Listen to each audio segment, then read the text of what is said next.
Pending ప్రాజెక్టులను running ప్రాజెక్టులుగా మార్చి లక్షలాది ఎకరాలకు నీళ్లు ఇచ్చినాం. మరి నువ్వేం చేసినవే?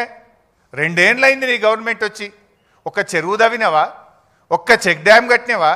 ఒక్క కాలువ దవ్వినవా? ఒక్క ఎకరానికన్నా నీళ్ళు ఇచ్చినవా అని నేను అడుగుతా ఉన్నా. మీరు ఎంతసేపు కేసులు పెట్టుడు, కమిషన్లు వేసుడు తప్ప నువ్వు యాన్నన్న ఒక రైతుకు ఒక్క ఎకరానికి నీ 2 ఏళ్ల పాలనలో నీళ్ళు ఇచ్చినవా అని నేను అడుగుతా ఉన్నా. చేసినావు 2 ఏళ్లలో ఏమైనా చేసినావంటే ఢిల్లీకి కమిషన్ల మూటలు తీసుకుపోయినావు, ప్రతిపక్షాల మీద కమిషన్లు వేసినావు. Electricity commission, Kaleshwaram commission. ఇంతకు మించి నువ్వు చేసింది అయితే ఏం లేదు. ఇవాళ ఎంతసేపు శ్వేతపత్రాల నుంచి కమిషన్ రిపోర్ట్ల దాకా బద్నాం చేసే కుట్ర తప్ప అసలు జరిగింది అయితే ఏం లేదు. నాకు తెలిసి వచ్చే 2 ఏళ్లలో కూడా ఇదేం చేయడు. గిదే ముచ్చట. ఈ వీటి మీదనే సినిమా సీరియల్ నడిపినట్టు నడుపుతాడు తప్ప వీళ్ళు చేసింది లేదు, రేపు చేయగలిగేది కూడా లేదు. ఇవాళ ఒకటైతే మనకు స్పష్టంగా అర్థమవుతుంది. కాళేశ్వరంను పడావు పెట్టాలి, బంకచెర్లకు నీళ్లు జారగొట్టాలి. గింత కనబడుతుంది. ఎందుకంటే అది ఇమీడియట్గా రిపేర్ ఉన్నది. 2 పిల్లలు గుంగిపోయినాయి. ఎన్డీఎస్ఏ కూడా చెప్పింది 7th బ్లాక్ను మల్లగట్టు వాడు అని చెప్పింది. అంటే దాన్ని కట్టేది లేదు, నీళ్లు వాడేది లేదు. నువ్వు కట్టద్దు, బంకచెర్లకు నీళ్లు జారాలి, మీ గురువుకు శిష్యరికం, గురుదక్షిణ చెల్లించాలి. ఈయన ఇంతకు మించి అయితే కనబడతలేదు. సరే, చరిత్రలో చాలా చూసినాం. ఆ రోజుల్లో బ్రిటిష్ కాలంలో సర్ ఆర్థర్ కాటన్ గారు ఆ రోజు బ్యారేజీలు నిర్మించారు. ధవళేశ్వరం బ్యారేజ్ నిర్మించారు. రైతులకు మేలు జరగాలని ఆయన బ్రిటిష్ ప్రభుత్వంలో కూడా కష్టపడి బ్యారేజ్ నిర్మించి గోదావరి జిల్లాలకు సాగునీరు అందించాడు. ఆ జిల్లాలను సస్యశ్యామలం చేశారు. ఆ రోజుల్లోనే బ్రిటిష్ ప్రభుత్వం కాటన్ మీద కూడా కమిషన్ వేసింది. కాటన్ మీద హెమింగ్టన్ అనేటువంటి కమిషన్ ఒకటి వేశారు. ఆ కమిషన్ 900 ప్రశ్నలు అడిగింది. ఏది బ్యారేజీ కట్టి నీళ్ళు ఇచ్చినటువంటి కాటన్ గారిని 900 ప్రశ్నలు అడిగి చాలా కాలం వేధించింది. కానీ ఏం జరిగింది లాస్ట్కు? ఇప్పటికీ కూడా సర్ ఆర్థర్ కాటన్ గారు ఆ గోదావరి జిల్లాల ప్రజల గుండెల్లో నిలబడి ఉన్నాడు. ఈరోజు కూడా ఆయనని ఇప్పటికి కూడా దేవుళ్లాగా కొలుస్తూ ఉంటారు. నేను ఈరోజు చెప్తా ఉన్నా, డెఫినెట్గా కేసీఆర్ గారు కూడా రేపు చరిత్ర పుటల్లో తెలంగాణ ప్రజల గుండెల్లో శాశ్వతంగా నిలిచిపోతాడు. ముమ్మాటికి కాళేశ్వరం తెలంగాణకు వరప్రదాయినే. తెలంగాణ భవిష్యత్తుకు ఒక గుండెకాయ లాంటిది కాళేశ్వరం ప్రాజెక్ట్. అఫ్కోర్స్ ఈ విషయం రేవంత్ రెడ్డి కూడా తెలుసు. నేను జోక్ చేస్తలేను, సీరియస్గా అంటున్నా. ఎందుకు ఈ మాట అంటున్నా చెప్పాలనా? కాళేశ్వరం కూలిందనేది ఆయన్నే. మొన్న యాదాద్రి జిల్లాలో పోయి గంధమల్ల కొబ్బరికాయ కొట్టిండా లేదా? గంధమల్ల ఏంటిది? Continuation of Kaleshwaram. మరి కూలిందనేది నువ్వే, గంధమల్ల ప్రాజెక్టు కొబ్బరికాయ కొట్టేది నువ్వే. కూలిందనేది నువ్వే. మూసీకి నేను కాళేశ్వరం నీళ్లు మల్లన్న సాగర్ నుంచి తెస్తా అని 6,000 కోట్ల రూపాయలకు టెండర్లు ఫైనల్ చేసినావా లేదా?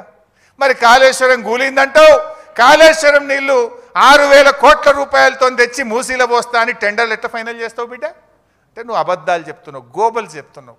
సో ఎప్పటికైనా కేసీఆర్ చేసిన నిర్ణయం తన కోసం కాదు, 100 ఏళ్ల రాష్ట్ర భవిష్యత్తు కోసం ఆలోచించి కేసీఆర్ గారు మల్లన్న సాగర్ లాంటి ప్రాజెక్టులను, కాళేశ్వరం ప్రాజెక్టును వారు నిర్మించడం జరిగింది. ఇక ఉత్తమ్ కుమార్ రెడ్డి నిన్న ఇంకో మాట మాట్లాడి, ఆయన మాట్లాడుకుంటూ లేదు మేము ప్రాణహిత చేవెళ్ళ ప్రాజెక్టులో అదేంది 11,000 కోట్ల రూపాయలు ఖర్చు పెట్టినాం, రాష్ట్రం ఏర్పడే వరకే దాదాపు 32% ఖర్చు పెట్టినాం అన్నాడు. ఆయన బిల్డప్ ఎట్లుంటుందంటే ఇక సత్యహరిశ్చంద్రునికి తమ్ముని లెక్క బిల్డప్ ఇస్తాడు. సత్యహరిశ్చంద్రుడే దిగచ్చిండా, అబ్బా ఉత్తమ్ కుమార్ రెడ్డి ఇంత నిజాయితీగా మాట్లాడిండా అని మాట్లాడతాడు. ఆస్కార్ అవార్డు ఇవ్వచ్చు ఆయనకు. వాస్తవానికి చెప్పాలంటే 2014 రాష్ట్రం ఏర్పడే నాటికి ప్రాణహిత చేవెళ్లలో పెట్టిన ఖర్చు కేవలం 3,700 కోట్లు మాత్రమే. మీరు చేసిన పనులు కేవలం 3,700 కోట్లు మాత్రమే, నాట్ ఈవెన్ 10%. కానీ ఆయన ఏం చెప్పిండి నిన్న? 11,000 కోట్ల రూపాయల పనులు చేసినాం, 32% పని చేసినాం. అబద్ధాలకు కూడా హద్దు పద్దు ఉండాలి. నువ్వు అసలు గుండెకాయ లాంటి తమ్మిడి హట్టికి ఢిల్లీలో, మహారాష్ట్రలో, ఆంధ్రప్రదేశ్లో కాంగ్రెస్ ప్రభుత్వం ఉన్నా, ఆనాటి క్యాబినెట్లో నువ్వు మంత్రిగా ఉన్నా కనీసం అనుమతి కూడా తేలేదు.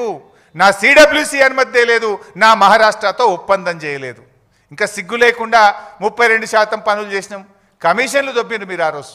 మొబిలైజేషన్ అడ్వాన్స్ పేరు మీద, సర్వే అండ్ మొబిలైజేషన్ అడ్వాన్స్ పేరు మీద 2300 కోట్ల రూపాయలు జేబులు నింపుకున్నారు. కమిషన్లు దొబ్బిండ్రు, ప్రజలకు అన్యాయం చేసిండ్రు.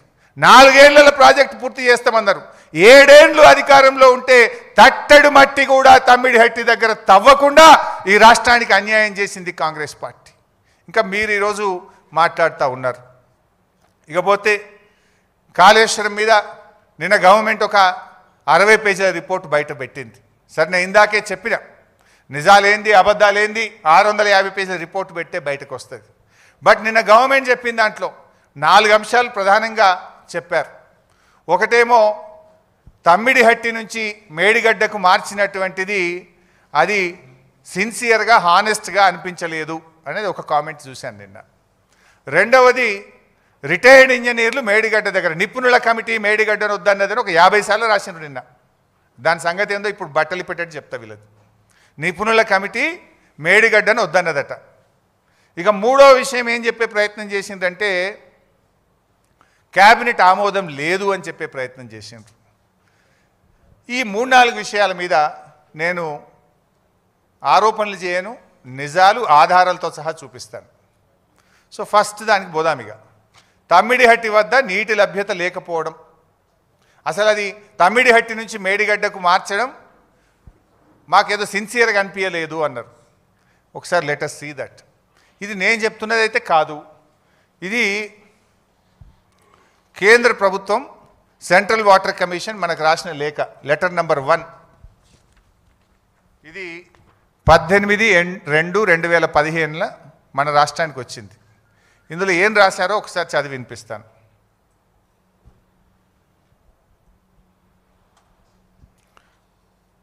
There is a spillage of water during monsoon period, especially during the high water stages. It has been estimated that approximately 70.2 TMC of water is spilling, corresponding to 75% dependable year based on proposed pumping provision for the submitted proposal. In case there arises a need to release of ecological flows as one of the condition in general being imposed nowadays by MOEF, wherein 30% monsoon flows, 25% non-monsoon flows and 20% in lean season corresponding to 75% dependable year is being advocated to be released. Under such circumstances, the proposed diversion of 160 TMC of water may not be available for utilizations. The strategy to meet out planned utilizations under such circumstances may be clearly brought out. చాలా స్పష్టంగా మీరు ecological flows release చేయాలనేది కేంద్ర పర్యావరణ శాఖ నిబంధన ఉంది. దాని ప్రకారంగా విడుదల చేస్తే మీకు 160 TMCల నీళ్లు ఉండవు అని 18 ఫిబ్రవరి 2015 ఒక లేఖ వచ్చింది. తర్వాత ఇంకొక లేఖ వచ్చింది 4th మార్చ్ 2015. ఇవి మనవి కావు, కేంద్ర ప్రభుత్వం సెంట్రల్ వాటర్ కమిషన్ రాసిన లేఖ. ఇది letter front page and I will read out the comments. చాలా డీటెయిల్గా చెప్పినారు కానీ నేను సింపుల్గా చెప్పే ప్రయత్నం చేస్తా, time. As evident from detailed water availability studies carried out by the project authorities and this office in last few years, the net water availability at the barrage location is about 165 TMC at 75% dependability, which includes perceived surpluses from the share of upper riparian states of 63 TMC. ఇప్పుడు ఏదైతే 165 TMCల నీళ్లు ఉన్నాయని మనం అనుకుంటున్నామో, పైపెరగ బాబు 165 TMCల నీళ్లు ఉన్నాయంటున్నామో, అందులో ఎగువ రాష్ట్రాలకు కేటాయించబడిన 63 కూడా కలిపి ఉన్నాయి. ఎగువ రాష్ట్రాలకు కేటాయించబడిన 63 అందులో ఉన్నాయి. ఒకవేళ 63 వాళ్ళు తీసుకుంటే మీకు మిగిలేది 102 TMCలు మాత్రం.